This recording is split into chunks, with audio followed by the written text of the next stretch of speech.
My dear student, मैं हूं रोमेश मर्त्पाठी। तो आज बेटा एल्कोहल फिनॉल ईथर का हमारा 12th लेक्चर है, जिसमें हम आज सीखेंगे फिजिकल प्रॉपर्टी ऑफ एल्कोहल। तो इसके प्रीवियस जो हमारा लेक्चर था वो था method of preparation of alcohol पे बेस्ड। ठीक है, तो अब देखिए क्या है कि एल्कोहल की फिजिकल प्रॉपर्टी के बारे में डिस्कस करेंगे। तो इसकी दो मेन फिजिकल प्रॉपर्टी हम लोग बहुत ही अच्छे से डिस्कस करेंगे। पहला तो solubility, solubility of alcohol, solubility of alcohol को डिस्कस करेंगे। दूसरा हमारा इंपॉर्टेंट निकल के आ रहा है boiling point of alcohol, boiling point of alcohol को डिस्कस करेंगे। ठीक है, ये दो इम्पॉर्टेंट पॉइंट हैं जिसको हम डिस्कस करेंगे।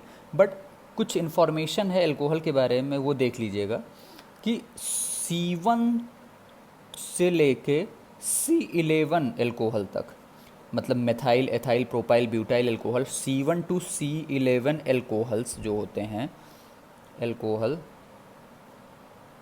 और कलरलेस और कलरलेस लिक्विड होते हैं। क्या होते हैं? कलरलेस लिक्विड होते हैं, कलरलेस लिक्विड होते हैं। ठीक है, एब और इसके एबव C1 C11 से एबव क्या होते हैं? सॉलिड।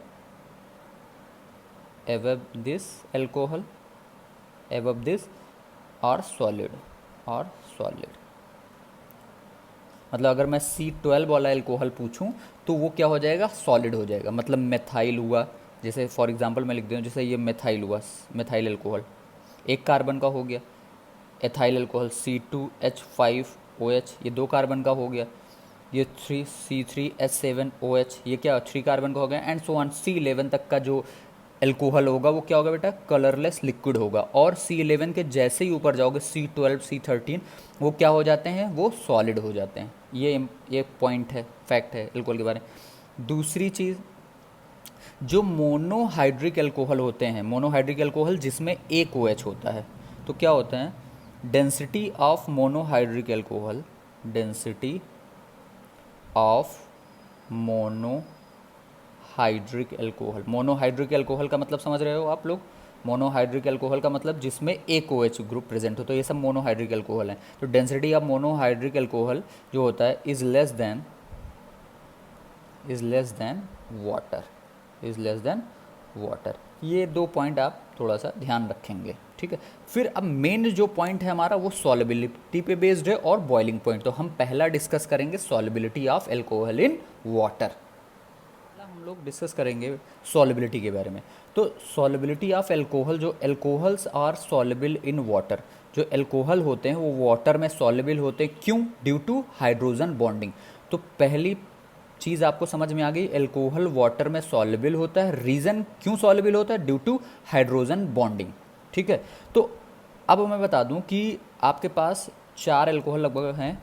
एक आपका मेथाइल एल्कोहल CH3OH, दूसरा एथाइल एल्कोहल C2H5OH, तीसरा C3H7OH जिसको बोलते हैं प्रोपाइल एल्कोहल, और चौथा है टर्ट ब्यूटाइल एल्कोहल। क्या है? Tert butyl alcohol. चौथा क्या बेटा? Tert butyl alcohol. ये चारों जो है ये वाटर में कंप्लीटली सॉल्युबल माने जाते हैं। ये क्या माने थे? चारों कंप्लीटली सॉल्युबल, कंप्लीटली सॉल्युबल माने जाते हैं। अब सॉल्युबल क्यों हो रहे हैं? क्योंकि ये वाटर के साथ क्या कर रहे होंगे? हाइड्रोजन बॉन्ड का फॉर्मेशन कर रहे होंगे, इस वजह से ये सॉल्युबल हैं। अब बात करते हैं कि आपको समझ में आ रहा होगा कि सर हाइड्रोजन बॉन्डिंग क्या है, कैसे हमें पता चलेगा कि पर्टिकुलर कंपाउंड हाइड्रोजन बॉन्डिंग करेगा या नहीं करेगा। तो देखिए क्या है, इसके लिए एक बहुत अच्छी ट्रिक है, फन। इसके लिए ट्रिक है फन, FON। अगर इन तीनों से जुड़ा हुआ है, चाहे फ्लोरीन से जुड़ा हुआ हाइड्रोजन हो, ऑक्सीजन से जुड़ा हुआ हाइड्रोजन हो, या नाइट्रोजन से जुड़ा हुआ हाइड्रोजन हो, तो ये अगर इनसे जुड़ा हुआ कोई भी हाइड्रोजन हुआ, अगर इनसे कोई भी किसी से भी अगर हाइड्रोजन जुड़ा है तो 100% वो मॉलिक्यूल हाइड्रोजन बॉन्डिंग शो करेगा। फन से जुड़ा हुआ हाइड्रोजन हाइड्रोजन बॉन्ड शो करेगा। जैसे अब आप खुद सोचो कि आपके पास एल्कोहल है, एल्कोहल आपके पास CH3OH है फॉर एग्जांपल। अब आप खुद देखो, ये ऑक्सीजन इस हाइड्रोजन से जुड़ा हुआ है, तो कहीं ना कहीं ये एल्कोहल अपने ही मॉलिक्यूल के साथ क्या कर सकता है, हाइड्रोजन बॉन्ड शो कर सकता है। और कैसे करेगा देखिएगा,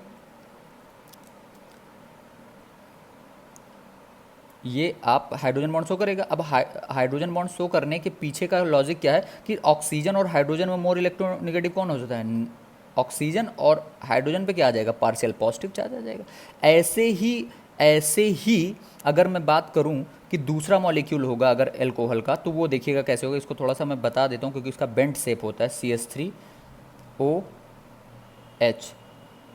ये ऑक्सीजन पे 2 लोन पेयर होता है और इस पे क्या आ जाएगा, पार्शियल नेगेटिव चार्ज आएगा, इस पे पार्शियल पॉजिटिव चार्ज आएगा, जो हमने दिखाया। तो ऐसे ही एल्कोहल का दूसरा मॉलिक्यूल भी तो होगा बेटा, तो क्या हो जाएगा, HOCH3। हमने इस तरीके से बना दिया। तो आप खुद सोचो कि इस पे पार्शियल नेगेटिव था, इस पे पार्शियल पॉजिटिव था, इस पे पार्शियल पॉजिटिव है, इस पे पार्शियल नेगेटिव है, तो ये क्या होगा, ये पार्शियल नेगेटिव इसके साथ क्या करेगा, हाइड्रोजन बॉन्ड का फॉर्मेशन करेगा कि नहीं करेगा, ये नेगेटिव ये पॉजिटिव को अट्रैक्ट करेगा। तो ये इसी को बोलते हो हाइड्रोजन बॉन्ड। क्या बोलते हो बेटा, हाइड्रोजन बॉन्ड, हाइड्रोजन बॉन्ड।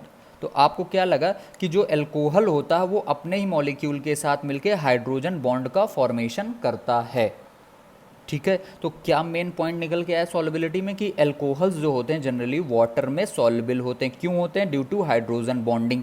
अब मैंने 4 लिखवा दिया आपका, methyl alcohol, ethyl alcohol, propyl alcohol और टर्शरी ब्यूटाइल एल्कोहल। ये चारों वाटर में कंप्लीटली सॉल्युबल माने जाते हैं। आपके दिमाग में आ रहा होगा सर हाइड्रोजन बॉन्डिंग कैसे पहचानने की पर्टिकुलर मॉलिक्यूल हाइड्रोजन बॉन्डिंग रख रहा है। तो मैंने बोला अगर फ्लोरीन से जुड़ा हुआ हाइड्रोजन, ऑक्सीजन से जुड़ा हुआ हाइड्रोजन, नाइट्रोजन से जुड़ा हुआ हाइड्रोजन, हाइड्रोजन बॉन्डिंग शो करेगा। तो आपको मैंने एक एग्जांपल के थ्रू समझाया कि यहाँ पे आपने मेथाइल अल्कोहल ले लिया, ऑक्सीजन और हाइड्रोजन पे, ऑक्सीजन मोर इलेक्ट्रोनेगेटिव, इसका पार्शियल नेगेटिव, इसका पार्शियल पॉजिटिव। अब हमने इसका स्ट्रक्चर ड्रॉ कर लिया। एक दूसरा एल्कोहल, सेम एल्कोहल का स्ट्रक्चर ड्रॉ कर लिया। इस ऑक्सीजन पे नेगेटिव चार्ज, इस हाइड्रोजन पे पॉजिटिव चार्ज। अब ये वाले एल्कोहल में इस ऑक्सीजन में पार्शियल नेगेटिव चार्ज, इस हाइड्रोजन में पार्शियल पॉजिटिव चार्ज, तो ये नेगेटिव इस हाइड्रोजन को क्या करेगा, अट्रैक्ट करेगा। तो इन दोनों के बीच में जो फोर्स ऑफ अट्रैक्शन लग रहा है उसी अट्रैक्शन को क्या बोलते हो, हाइड्रोजन बॉन्डिंग। क्लियर। तो चलिए इस पे बेस्ड हम लोग क्वेश्चन कर लेंगे। मैं बताऊं आपको पहले कि एल्कोहल और वाटर के बीच में कैसे सॉल्युबिलिटी होती है थ्रू हाइड्रोजन बॉन्डिंग। इसको स्ट्रक्चर के थ्रू मैं बता रहा हूँ। जैसे आपका एल्कोहल है बेटा ROH, ठीक है, ये आपका एल्कोहल है, ये ऑक्सीजन पे लोन पेयर होता है। ठीक है, वाटर का मॉलिक्यूल क्या होता है, वाटर जो होता है आपको पता है, वाटर का मॉलिक्यूल ऐसे होता है, इस पे भी 2 लोन पेयर होते हैं, ये बेंट शेप का होता है, ये भी बेंट शेप ही होता है। तो क्या होगा, आपको पता है कि इस ऑक्सीजन और हाइड्रोजन में मोर इलेक्ट्रोनेगेटिव ऑक्सीजन है, तो ऑक्सीजन पे नेगेटिव चार्ज, हाइड्रोजन पे पॉजिटिव चार्ज। यहाँ पे क्या है, इस हाइड्रोजन पे पॉजिटिव चार्ज और इस ऑक्सीजन पे नेगेटिव चार्ज।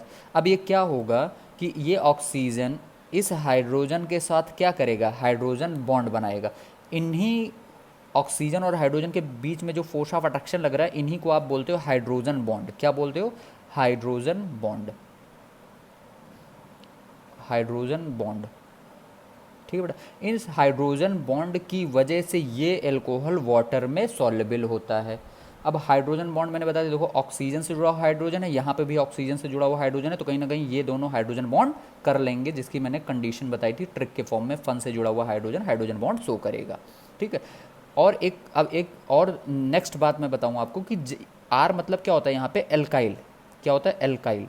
जैसे जैसे एल्काइल बढ़ेगा, जैसे होगा methyl, ethyl, propyl, butyl, pentyl, hexyl, heptyl, जैसे जैसे एल्काइल हाइड्रोकार्बन का पार्ट, आर का पार्ट बढ़ेगा, सॉल्युबिलिटी कम होती जाएगी, सॉल्युबिलिटी सॉल्युबिलिटी डिक्रीजेस। ये ध्यान रखना है। तो आर का मतलब क्या होता है बेटा, एल्काइल। एल्काइल का मतलब हाइड्रोकार्बन पार्ट। जैसे जैसे हाइड्रोकार्बन पार्ट बढ़ेगा उसकी सॉल्युबिलिटी घटेगी वाटर में, उस एल्कोहल की सॉल्युबिलिटी वाटर में घटेगी। हाइड्रोकार्बन पार्ट है, हाइड्रोकार्बन का मतलब हो गया हाइड्रोफोबिक पार्ट होता है। हाइड्रोकार्बन का मतलब हाइड्रोफोबिक, हाइड्रोफोबिक का मतलब वाटर रेपेलिंग। तो इस वजह से हम कह सकते हैं कि जैसे जैसे हायर एल्कोहल की तरफ आप बढ़ेंगे वैसे वैसे सॉल्युबिलिटी धीरे धीरे कम होती जाएगी। क्यों, क्योंकि उसमें हाइड्रोकार्बन वाला पार्ट बढ़ रहा है। हाइड्रोकार्बन जो होता है वो वाटर में इनसॉल्युबल होता है। ठीक है, तो हम लोग 1-2 एग्जाम्पल के थ्रू और क्लियरली इसको समझते हैं। ये प्रॉब्लम आपके पास है, ये आपके पास 4 एल्कोहल है बेटा। इन चारों एल्कोहल को मैं नंबरिंग दे दे रहा हूँ, A नंबर, बी, सी और डी। बताना है सबसे ज़्यादा सॉल्युबल कौन है, फिर उससे थोड़ा सा कम, फिर कम, फिर कम, ठीक है। डिक्रीजिंग ऑर्डर में आपको बताना है इनकी सॉल्युबिलिटी। तो अब आपको कॉन्सेप्ट क्या लगाना है, देखिएगा। एक कॉन्सेप्ट तो ये देखिए कि आप पहले इस एल्कोहल का मॉलिक्यूलर वेट चेक कर लीजिए। तो इस एल्कोहल का जो मॉलिक्यूलर वेट होगा वो आप अगर निकालोगे तो ये 60 होगा। इस एल्कोहल का मॉलिक्यूलर वेट निकालोगे आप तो इसका 74 होगा। इस एल्कोहल का अगर मॉलिक्यूलर वेट निकालोगे आप तो होगा 88। और इस एल्कोहल का अगर मॉलिक्यूलर वेट निकालोगे तो वो होगा 102 होगा। तो आप एक रूल बना सकते हैं कि जो सॉल्युबिलिटी होगी, ध्यान से सुनिएगा बेटा, सॉल्युबिलिटी होगी वो inversely proportional to 1 upon molecular weight. जिसका मॉलिक्यूलर वेट जितना ज़्यादा होगा सॉल्युबिलिटी उतनी ही कम होगी। तो और जिसका मॉलिक्यूलर वेट कम होगा उसकी सॉल्युबिलिटी ज़्यादा होगी। तो कह सकते हैं कि इसका मॉलिक्यूलर वेट सबसे कम है तो इसकी सॉल्युबिलिटी सबसे ज़्यादा होगी। तो हम कह सकते हैं कि जो ए की सॉल्युबिलिटी सबसे ज़्यादा होगी, फिर बी की होगी, फिर उससे कम सी की होगी, फिर डी की होगी। मतलब सॉल्युबिलिटी का आपने ट्रेंड निकाल दिया। तो कॉन्सेप्ट क्या लगाना है, मॉलिक्यूलर वेट फाइंड आउट कर लो आप। जिसका मॉलिक्यूलर वेट कम उसकी सॉल्युबिलिटी ज़्यादा, इस रिलेशन से आप बता सकते हो। दूसरा लॉजिक आप बता सकते हो कि देखो इसमें हाइड्रोकार्बन पार्ट 3 कार्बन का है, इसमें हाइड्रोकार्बन पार्ट 4 का है, इसमें हाइड्रोकार्बन पार्ट 5 का है, इसमें 6 का। तो अभी मैंने बताया जैसे जैसे हाइड्रोकार्बन पार्ट बढ़ेगा उसकी सॉल्युबिलिटी डिक्रीज होगी, क्योंकि हाइड्रोकार्बन क्या होता है, वो इनसॉल्युबल इन वाटर होता है, वो हाइड्रोफोबिक होता है, ठीक है। चलिए दूसरा प्रॉब्लम करते हैं। नेक्स्ट प्रॉब्लम आपके पास है, इनकी सॉल्युबिलिटी का ट्रेंड आपको बताना है, ठीक है। तो आप सबसे पहले क्या करो, मॉलिक्यूलर वेट निकाल लो सबके, यही तो लगाओगे कॉन्सेप्ट। तो मॉलिक्यूलर वेट अगर इसका निकालोगे तो क्या होगा बेटा, 74 आएगा। इसका मॉलिक्यूलर वेट कितना आएगा, 74। आप कैलकुलेट करना। इसका भी मॉलिक्यूलर वेट निकालोगे तो क्या हो जाएगा बेटा, 74 ही होगा, क्योंकि 4 कार्बन यहाँ पे भी है, 4 कार्बन यहाँ पे भी है, बस ब्रांचिंग हो गई है।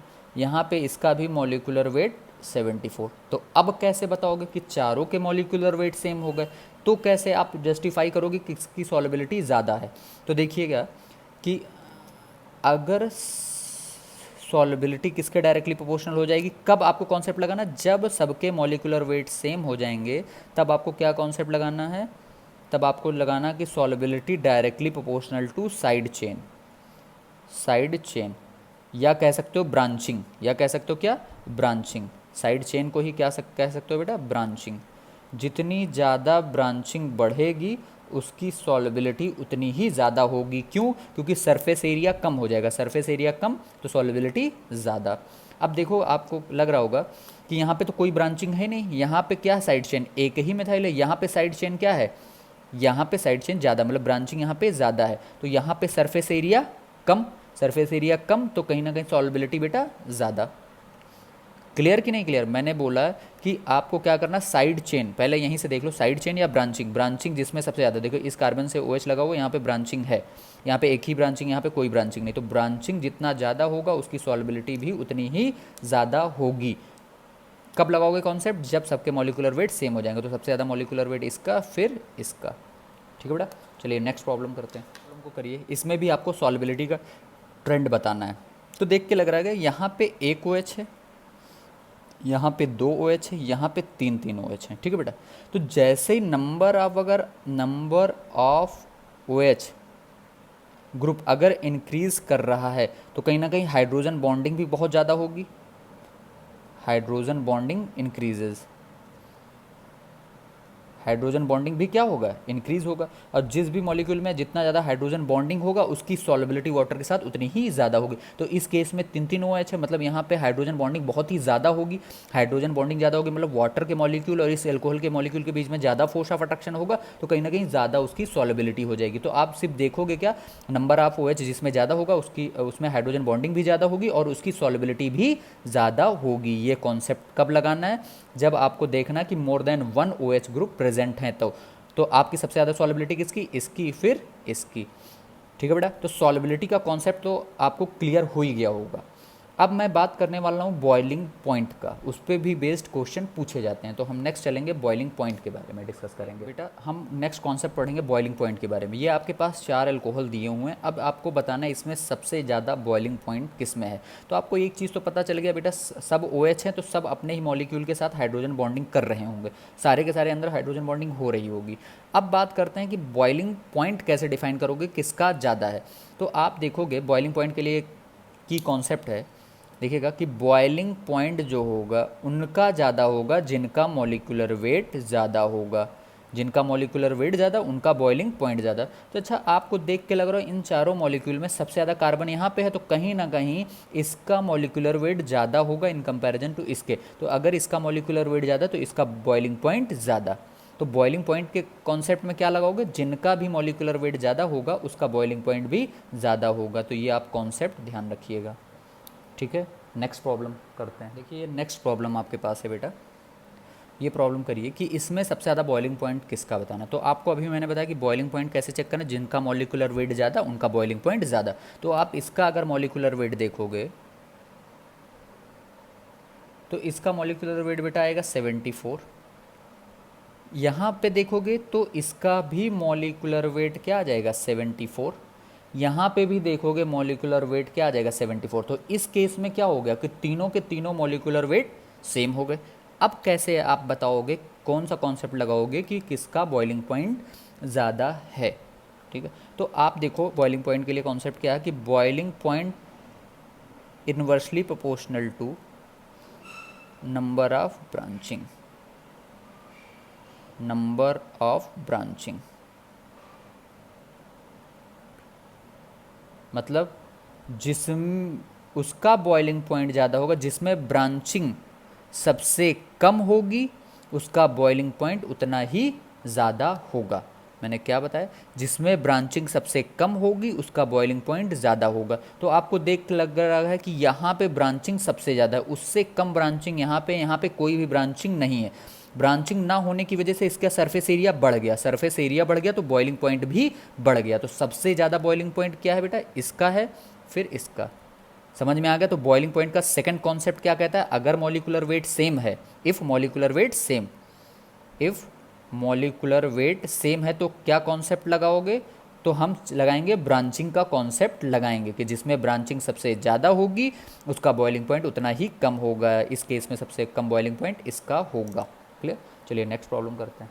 नेक्स्ट प्रॉब्लम है, इसमें आपको बॉइलिंग पॉइंट बताना है। तो आप देखो यहाँ पे सीधा देखो, यहाँ पे 1 OH दिख रहा है, यहाँ पे 2 OH दिख रहा है, यहाँ पे 3 OH दिख रहा है। तो देखो क्या होता है, अब इसमें बॉइलिंग पॉइंट का कॉन्सेप्ट लगाना है, जब जब मोर देन 1 OH प्रेजेंट हो तो सीधा आप कॉन्सेप्ट लगाओगे कि जैसे जैसे नंबर ऑफ OH ग्रुप बढ़ेगा हाइड्रोजन बॉन्डिंग भी क्या होगी, उस मॉलिक्यूल के बीच में बढ़ेगी। हाइड्रोजन बॉन्डिंग का मतलब क्या होता है, एक टाइप का force of attraction, hydrogen bonding भी बढ़ेगी। अगर बाई चांस आप खुद सोचो, अगर फोर्स ऑफ अट्रैक्शन बढ़ रहा है, हाइड्रोजन बॉन्डिंग की वजह से फोर्स ऑफ अट्रैक्शन बढ़ रहा है, तो कहीं ना कहीं उसको ब्रेक करने के लिए आपको ज़्यादा एनर्जी देनी पड़ेगी। ज़्यादा एनर्जी का मतलब है उसको क्या करना पड़ेगा, ज़्यादा टेम्परेचर देना पड़ेगा, मतलब उसका बॉइलिंग पॉइंट कहीं ना कहीं बढ़ रहा होगा।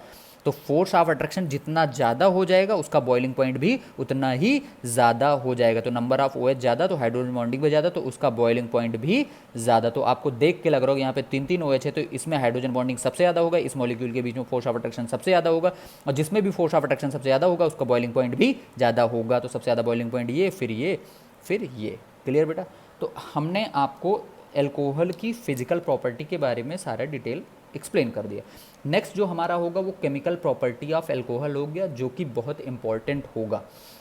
तो मैंने अपने हिस्से का प्रॉपर अच्छे से काम कर दिया बेटा, अब आपके हिस्से का काम है। आप बहुत ही समझदार हो, समझ गए होंगे कि क्या करना है। आप इस वीडियो लेक्चर को अधिकतर लोगों तक पहुंचाइए, शेयर करिए, लोगों को सजेस्ट करिए, ताकि जो बेनिफिट आपको मिल रहा है वो बेनिफिट उन बच्चों को भी मिले।